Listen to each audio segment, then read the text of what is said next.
जय गुरुदेव। प्रेमी भाई बहनों, भगवान को याद करने के लिए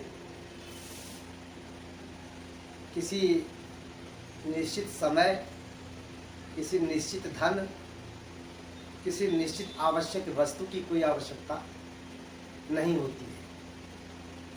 परमात्मा सर्वत्र विद्यमान है, कण कण में वो विराजमान है और हमारे हृदय के भीतर खुद निवास करता है। इसलिए उसको जब भी हम याद करेंगे तो उसकी दया हमें निरंतर मिलती रहती है। पुत्र को पुत्र हो सकता है, लेकिन माता को माता नहीं होती है। यह शास्त्र सम्मत है।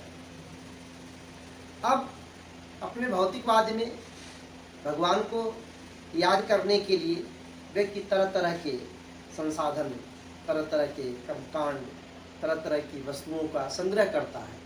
भगवान को रिझाने के लिए, प्रसन्न करने के लिए, अपनी आस्था और अपना मन भगवान के प्रति समर्पित करने के लिए। तो एक विचार मन में आया कि आप सब लोगों से अपनी बात शेयर करें।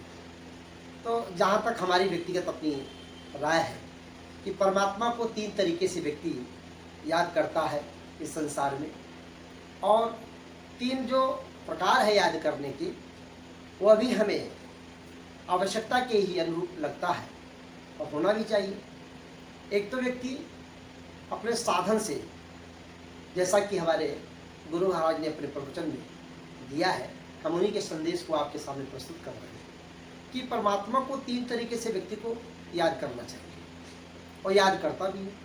एक तो साधन से याद करता है, भगवान को प्रसन्न करने के लिए पूजा पाठ, मंदिर जाना, शिवालय जाना, देवालय जाना, तरह तरह के अपने मन के विचार के अनुसार, सकारात्मक सोच के अनुसार परमात्मा के समर्पण के लिए वह साधन का प्रयोग करता है। साधन को माध्यम बनाता है तो पूजा करता है, कोई पाठ कराता है, कोई कीर्तन कराता है, कोई सत्संग कराता है, कोई भंडारा कराता है, कोई किसी न किसी माध्यम को अपने को अपनाता है, कोई तीर्थ व्रत करता है, कोई जाकर के कहीं किसी भी प्रकार का आयोजन करता है, धार्मिक आयोजन, कि हमको परमात्मा के पास तक पहुँचे, परमात्मा की दया हमारे ऊपर। दूसरा ये कि परमात्मा को चित्त से याद किया जा सकता है।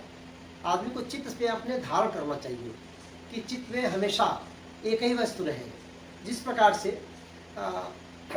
भगवान की भक्ति करते हुए मीराबाई जी ने कहा है कि एक ही मेरे गिरधर गोपाल, दूसरों न कोई। एक निष्कर्ष उन्होंने दिया। समर्पण का एक सबसे बड़ा सूत्र, अपनी निष्ठा और विचार के अनुसार उन्होंने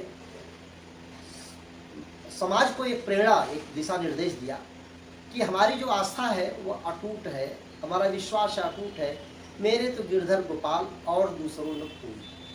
तो चित्त में भगवान की आस्था के लिए भगवान को बसाना है, भगवान को हमेशा अपने चित्त के भीतर रखना है। तीसरा ये होता है कि मन से कैसे याद करें, क्योंकि यह प्रश्न है कि वायु का वेग जो है से कई गुना ज़्यादा वेग मन का है। तो मन से भगवान को याद किया जा सकता है, यह भी एक प्रकार का माध्यम है। मन से कैसे याद करेगा? मन से याद करना है कि हम खाते पीते, उठते बैठते, सोते जागते, हर प्रकार से हमारा मन जो है, चाहे हम किसी कार्य को करें, चाहे हम किसी भी परिस्थिति में रहें, किसी भी व्यवहार में हम हों, लेकिन हमारा हमेशा भगवान के श्री चरणों में मन लगा रहे। परमात्मा से प्रार्थना रहे कि हम मन से उनको याद करते रहें हमेशा।